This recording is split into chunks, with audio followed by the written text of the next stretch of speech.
Bom dia, boa tarde, boa noite. Que bom ter a sua companhia aqui no quarto comentário de Ellen White sobre a lição da Escola Sabatina dos Adultos.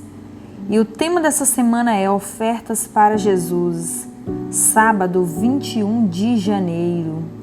Deus não aceita as ofertas de alguém porque necessita delas e não possa ter glória e riqueza sem elas, mas porque é para benefício de seus servos devolver a Deus aquilo que é seu.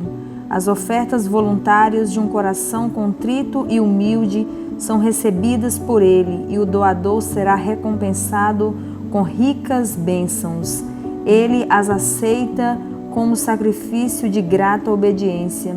O Senhor requer e aceita nosso ouro e nossa prata como evidência de que tudo o que temos e somos lhe pertence.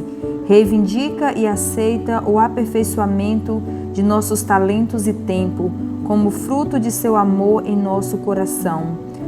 O obedecer é melhor do que o sacrificar. 1 Samuel, capítulo 15, versículo 22. Sem amor puro, a maior oferta é paupérrima para que Deus aceite. Testemunhos para a Igreja, volume 2, página 530.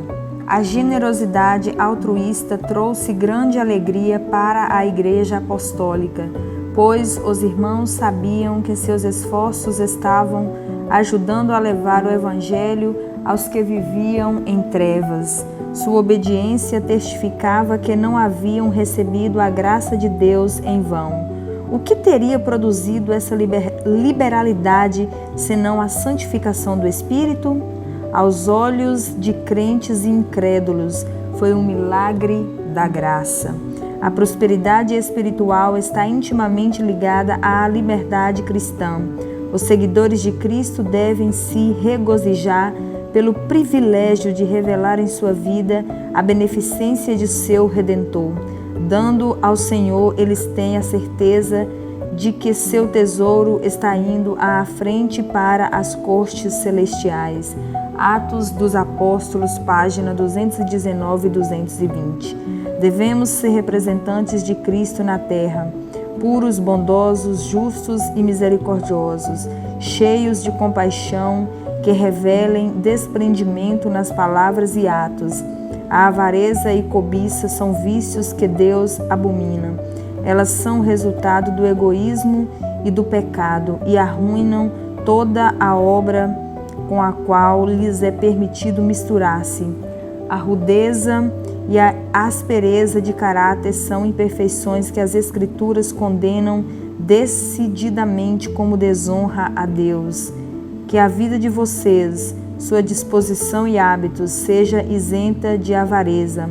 Contentem-se com as coisas que vocês têm, porque Deus disse: de maneira alguma deixarei você, nunca jamais o abandonarei.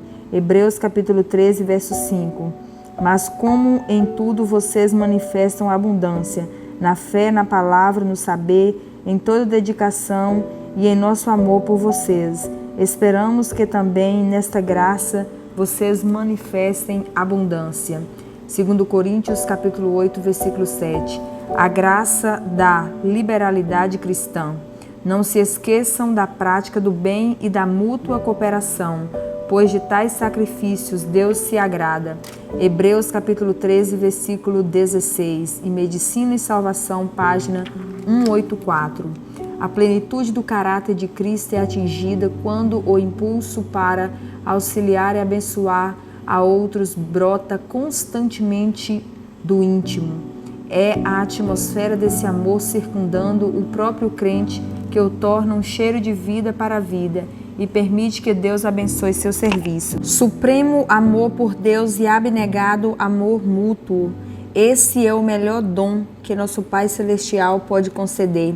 Esse amor não é simplesmente um ímpeto, mas um princípio divino, um poder permanente. O coração não consagrado não consegue criá-lo nem produzi-lo. Ele é achado somente no coração em que Jesus reina.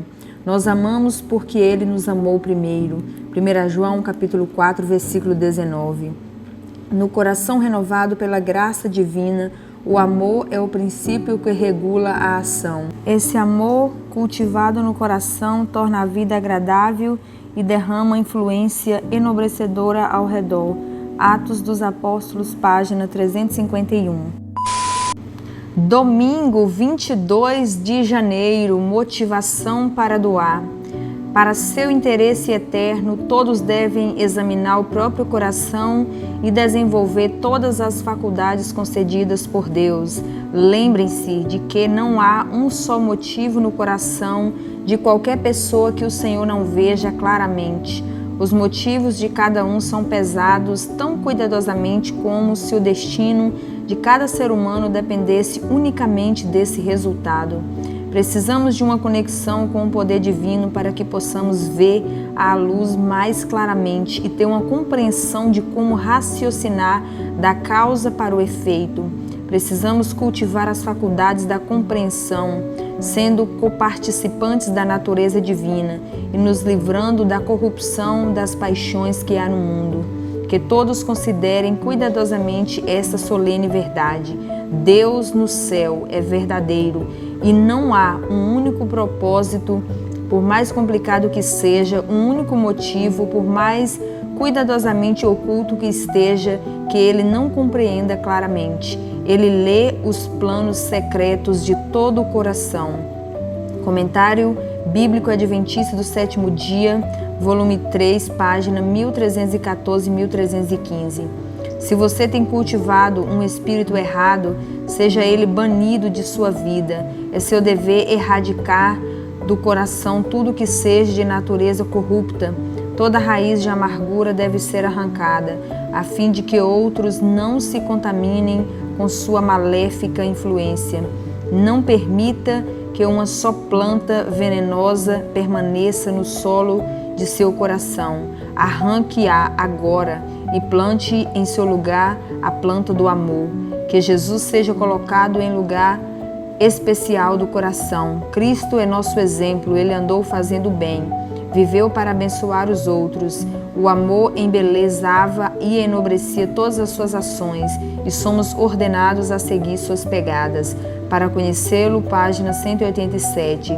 Os cristãos não devem permitir que a ansiedade e as preocupações quanto às necessidades da vida os perturbem. Se as pessoas amarem e obedecerem a Deus e fizerem sua parte, Ele proverá tudo de que necessitam. Embora sua subsistência tenha de ser conquistada com o suor de seu rosto, não devem deixar de confiar em Deus, pois no grande plano de sua providência, as necessidades serão supridas diariamente. Essa lição de Cristo é uma censura aos pensamentos de ansiedade, às perplexidades e dúvidas do coração incrédulo. Pessoa alguma pode acrescentar um côvado sequer à sua estatura, por mais ansiosa que esteja de fazê-lo. Não é menos irrazoável estar preocupado quanto ao amanhã e às suas necessidades. Cumpra seu dever e confie em Deus, pois Ele sabe do que você necessita. Conselhos sobre mordomia, página 158. Liberalidade, tanto em assuntos espirituais quanto temporais, é ensinada na lição da semeadura. O Senhor diz: bem-aventurados são vocês que semeiam junto a todas as águas. Isaías, capítulo 32, versículo 20. Isto afirmo: aquele que semeia pouco também colherá pouco, e o que semeia com fartura também colherá com fartura. 2 Coríntios, capítulo 9, versículo 6. Semear junto a todas as águas significa uma contínua distribuição das dádivas de Deus. Significa doar para aquilo em que a causa de Deus ou as necessidades da humanidade exigirem nosso auxílio. Isso não levará à pobreza. O que semeia com fartura também colherá com fartura. O semeador multiplica a semente lançando-a fora. Assim é com aqueles que são fiéis na distribuição das dádivas de Deus. Repartindo, aumentam suas bênçãos. Deus lhes prometeu suficiência para que possam continuar a doar. Deem e lhes será dado, boa medida, prensada, sacudida e transbordante será dada a vocês, porque com a medida com que tiverem medido, vocês serão medidos também. Lucas capítulo 6, versículo 38. Muito mais do que isso está envolvido no semear e ceifar, distribuindo as bênçãos temporais de Deus. A evidência de nosso amor e compaixão desperta naquele que recebe gratidão e ações de graças a Ele. O solo do coração é preparado para receber a semente da verdade espiritual, e aquele que prover a semente ao semeador fará com que a semente germine e produza fruto para a vida eterna. Parábolas de Jesus, página 45 e 46. Segunda-feira, 23 de janeiro. Qual é a proporção das ofertas? Cada um oferecerá na proporção em que possa dar, segundo a bênção que o Senhor seu Deus lhe houver concedido. Deuteronômio capítulo 16, versículo 17. No sistema bíblico de dízimos e ofertas, naturalmente variam muito as importâncias doadas por pessoas diversas, visto como são proporcionais às rendas. Para o pobre, o dízimo será uma soma relativamente pequena e suas ofertas serão segundo sua possibilidade. Aquele a quem Deus confiou grande capital, se ama e teme a Deus, não considerará um peso satisfazer o que a consciência iluminada requer, segundo as reivindicações de Deus. Todos os que possuem o Espírito de Cristo irão, com animosa alegria, se expressarem levar suas dádivas ao tesouro do Senhor. Nos lugares celestiais, página 304. Quando Jesus enviou os 12 na primeira missão de misericórdia, ele os comissionou a pregar o reino de Deus e a curar os enfermos. Lucas capítulo 9, versículo 2. E indo, disse ele: preguem que está próximo o reino dos céus, curem os enfermos, ressuscitem mortos, purifiquem leprosos, expulsem demônios. Vocês receberam de graça, portanto deem de graça. Mateus capítulo 10, versículos 7 e 8. Então, saindo, percorriam todas as aldeias, anunciando o evangelho e fazendo curas por toda parte. Lucas capítulo 9, versículo 6. E as bênçãos do céu acompanharam seus trabalhos. O cumprimento da comissão do Salvador pelos discípulos tornou sua mensagem o poder de Deus para a salvação. E por meio dos esforços deles, muitos foram levados ao conhecimento do Messias. A comissão do Salvador aos discípulos inclui todos os crentes até o fim dos tempos. Todos que são alcançados pela inspiração celestial ficam como depositários do Evangelho. Cada um que recebe a vida de Cristo recebe a ordem de trabalhar pela salvação de seus semelhantes. Para essa obra a igreja foi estabelecida, e todos que fazem os votos sagrados perante ela se comprometem assim a ser co-obreiros de Cristo. Conselhos aos pais, professores e estudantes, página 465 e 466. Vocês não devem esperar de Deus todas as bênçãos para nada lhe devolver. Por Cristo possuímos todas as coisas. Sem Cristo não teríamos tido coisa nenhuma senão a pobreza, miséria e desespero. Não corresponderemos a esse amor que Jesus nos concedeu? Ser filhos de Deus é possuir todas as coisas. Que mais vocês podem desejar? Se o cristão não se satisfaz com uma herança assim, coisa alguma lhe pode dar contentamento. Somos devedores a Deus por tudo que possuímos. Devolvamos, pois, ao doador tudo o que ele reivindica como seu. Não cometamos roubo para com Deus, aquele que amou o ser humano de tal maneira que desceu dos domínios da bem-aventurança do seu trono real e se humilhou a ponto de revestir de humanidade a sua divindade. Deu-nos inequívocos sinais de seu amor e do valor que atribui à humanidade. Aquele que por nós fez esse sacrifício infinito nos convida a calcular o valor da alma, a comparar o ganho terrestre com a perda celestial, o êxito temporal com o eterno fracasso. Nos Lugares Celestiais, página 305. Terça-feira, 24 de janeiro, ofertas e adoração. Deus ama a quem dá com alegria, e aqueles que o amam darão voluntária e alegremente quando, em assim fazendo, podem promover o progresso de sua causa e sua glória. Que a obediência voluntária e o puro amor liguem ao altar cada oferta feita a Deus, pois de sacrifícios assim ele se agrada, enquanto aquela oferecida de má vontade é uma ofensa para ele.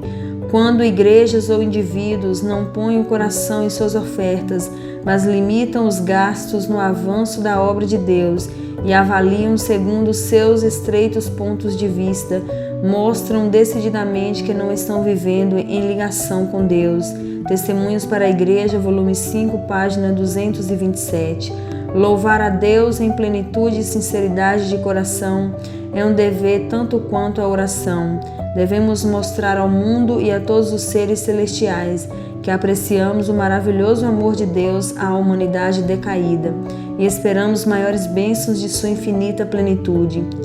Deus nos comunica suas dádivas para que também doemos e desse modo revelemos seu caráter ao mundo. Na dispensação judaica, as dádivas e ofertas formavam uma parte essencial do culto a Deus. Os israelitas eram ensinados a consagrar ao serviço do santuário o dízimo de toda a renda. Além disso, deviam trazer ofertas expiatórias, ofertas voluntárias e ofertas de gratidão. Esses eram os meios para sustentar o ministério do Evangelho naquele tempo. Deus não espera menos de nós do que do povo em tempos antigos. Parábolas de Jesus, página 174. Nossa casa de oração pode ser muito humilde, mas nem por isso será menos reconhecida por Deus. Se adorarmos em espírito e em verdade, na beleza da santidade, será para nós como a própria porta do céu. Ao se retirarem as lições das maravilhosas obras de Deus e ao ser a gratidão da alma expressa em oração e cânticos, anjos do céu entoarão o coro, unindo-se a nós em louvor e ação de graças a Deus. Esses cultos forçam a retirada do poder de Satanás, afugentam as murmurações e queixas, e Satanás perde terreno. Deus nos ensina que devemos nos reunir em sua casa para cultivarmos os atributos do perfeito amor. Isso tornará os habitantes da terra aptos para as mansões que Cristo foi preparar para os que o amam, e onde de sábado em sábado, de uma lua nova a outra, se reunirão no santuário para se unirem ao entoar cânticos mais sublimes, em ação de graças e louvor àquele que está sentado sobre o trono e ao Cordeiro, para sempre e sempre. Nos Lugares Celestiais, página 288. O salmista diz: deem ao Senhor a glória devida ao seu nome. Adore o Senhor na beleza da sua santidade. Salmo 29, versículo 2. Cantem louvores ao Senhor e deem graças ao seu santo nome. Salmo 30, verso 4. Por meio das graciosas bênçãos que nosso Pai Celestial nos tem concedido, podemos discernir inumeráveis evidências de um amor que é infinito e de uma terna piedade que excede a ansiosa compaixão da mãe por seu filho perdido. Quando estudamos o caráter divino à luz da cruz, veremos misericórdia, mansidão e perdão, combinados com equidade e justiça. Nas palavras de João exclamamos: vejam que grande amor o Pai nos tem concedido, a ponto de sermos chamados filhos de Deus. 1 João capítulo 3, versículo 1. Refletindo a Cristo, página 276. Quarta-feira, 25 de janeiro, Deus observa nossas ofertas. O ato da viúva que colocou na caixa de ofertas 2 pequenas moedas, tudo quanto possuía, é realçado para servir de encorajamento aos que, mesmo lutando com a pobreza, desejam ajudar a causa de Deus com suas dádivas. Cristo chamou a atenção dos discípulos para essa mulher que dera todo o seu sustento. Marcos capítulo 12, versículo 44.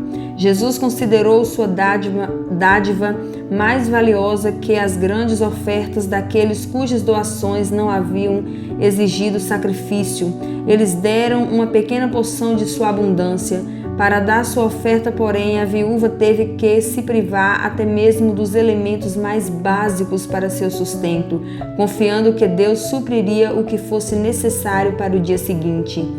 A respeito dela, o Salvador declarou: em verdade vos digo que esta viúva pobre depositou no gasofilácio mais do que os que fizeram todos os ofertantes.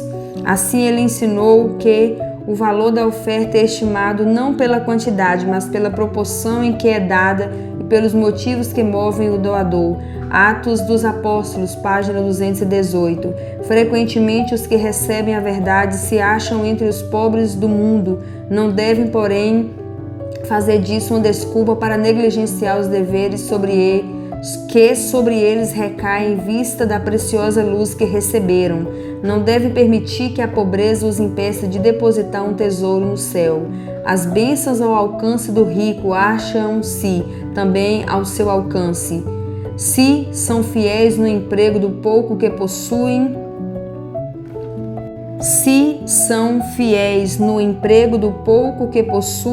seu tesouro no céu aumentará segundo sua fidelidade. É o motivo pelo qual trabalham, não a quantidade feita, que torna sua oferta valiosa à vista do céu. Todos devem ser ensinados a fazer pelo Mestre o que lhes estiver ao alcance, a devolver-lhes segundo a prosperidade que o Senhor lhes tem dado. Ele requer como sua a 10ª parte de suas rendas, sejam elas grandes ou pequenas, e aqueles que a retêm cometem roubo para com ele, e não podem esperar que sua mão lhes dê prosperidade. Ainda que a igreja seja composta na maioria de irmãos pobres, o assunto da liberalidade sistemática deve ser plenamente exposto e o plano precisa ser adotado de coração. Deus é capaz de cumprir suas promessas, seus recursos são infinitos e Ele emprega a todos eles no cumprimento de seus desígnios. E quando Ele vê um fiel cumprimento do dever, a devolução do dízimo, muitas vezes em sua sábia providência proporciona meios pelos quais este seja aumentado. Aquele que segue o plano de Deus no pouco que lhe foi dado, receberá a mesma recompensa que aquele que oferta de sua abundância. Obreiros Evangélicos, página 222-223.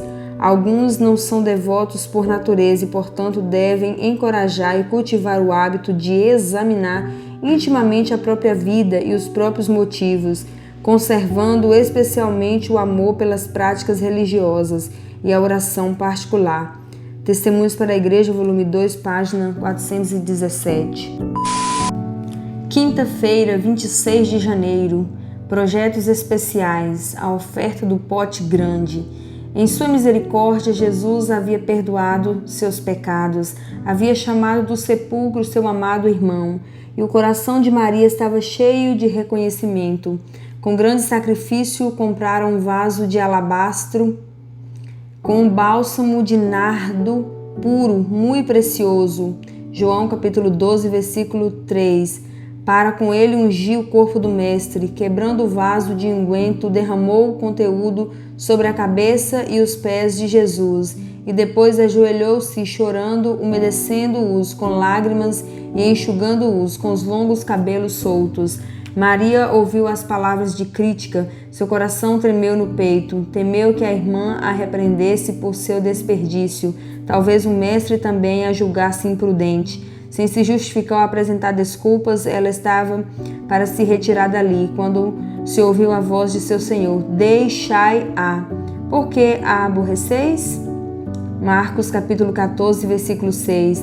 Viu que ela estava desconcertada e aflita. Sabia que, nessa atitude, ela havia expressado gratidão pelo perdão de seus pecados e acalmou sua mente. Erguendo a voz acima das vozes de crítica, disse: ela praticou boa ação para comigo, porque os pobres sempre os tendes convosco, e quando quiserdes podeis fazer-lhes bem, Mas a mim nem sempre me tendes. Ela fez o que pôde, antecipou-se a ungir-me para a sepultura. Marcos capítulo 14, do versículo 6 ao outro. E o Desejar de Todas as Nações, página 444 a 446. Em seu ministério entre as igrejas, o apóstolo Paulo se esforçava incansavelmente para inspirar no coração dos novos conversos o desejo de fazer grandes coisas pela causa de Deus. Muitas vezes ele os exortava à liberalidade, falando aos anciãos de Éfeso sobre suas atividades anteriores. Entre eles, disse: tenho-vos mostrado em tudo que, trabalhando assim, é necessário auxiliar os enfermos e recordar as palavras do Senhor Jesus, que disse: mais bem-aventurada coisa é dar do que receber. Atos capítulo 20, versículo 35. E escrevendo aos Coríntios afirmou: aquele que semeia pouco, pouco também ceifará. E o que semeia com fartura, com abundância também ceifará. Cada um contribua segundo tiver proposto no coração, não com tristeza ou por necessidade, porque Deus ama a quem dá com alegria. 2 Coríntios capítulo 9, versículos 6 e 7. Quase todos os cristãos da Macedônia eram pobres de bens, pobres em bens deste mundo, mas seu coração estava transbordando com amor a Deus e à sua verdade, e doaram alegremente para o sustento do Evangelho. Quando as coletas gerais foram feitas entre as igrejas gentílicas para socorrer os cristãos judeus, a liberalidade dos conversos da Macedônia foi exaltada como um exemplo para as outras igrejas. Escrevendo aos crentes de Corinto, o apóstolo chamou sua atenção para a graça que Deus havia concedido às igrejas da Macedônia. No meio de muita prova de tribulação, manifestaram a abundância de alegria, e a profunda pobreza deles superabundou em grande riqueza de sua generosidade. A boa vontade dos crentes macedônios em se sacrificar era consequência de sua consagração total. Movidos pelo Espírito de Deus, deram-se a si mesmos primeiro ao Senhor. 2 Coríntios capítulo 8, versículo 5. Por isso estavam dispostos a dar voluntariamente de seus recursos para o sustento do Evangelho. Atos dos Apóstolos, página 218 e 219. Sexta-feira, 27 de janeiro, estudo adicional. O livro celestial registra a fidelidade da família de Deus.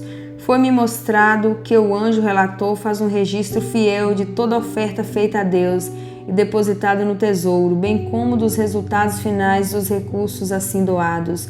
Os olhos do Senhor tomam conhecimento de toda mínima quantia consagrada à sua causa e da boa vontade ou relutância do doador.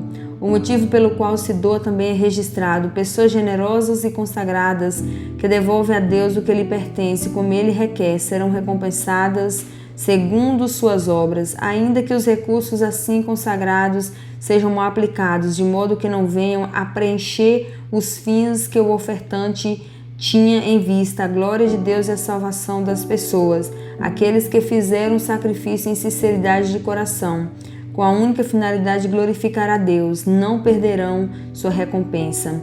Testemunhos para a Igreja, volume 2, página 421. Deus deseja que oremos e planejemos para o avanço de sua obra, mas como Cornélio devemos unir a oração à doação. Nossas orações e atos de caridade devem subir perante Deus como um memorial. A fé sem obras é morta, e sem uma fé viva é impossível agradar a Deus. Enquanto oramos, devemos doar tudo o que podemos, tanto de nosso trabalho quanto dos meios para que nossas orações sejam respondidas. Se pusermos em prática nossa fé, Deus não se esquecerá de nós. Ele observa cada ato de amor e abnegação. Ele nos dará oportunidades de mostrar nossa fé por meio de nossas obras. Que Deus te abençoe, um feliz sábado e até a próxima semana.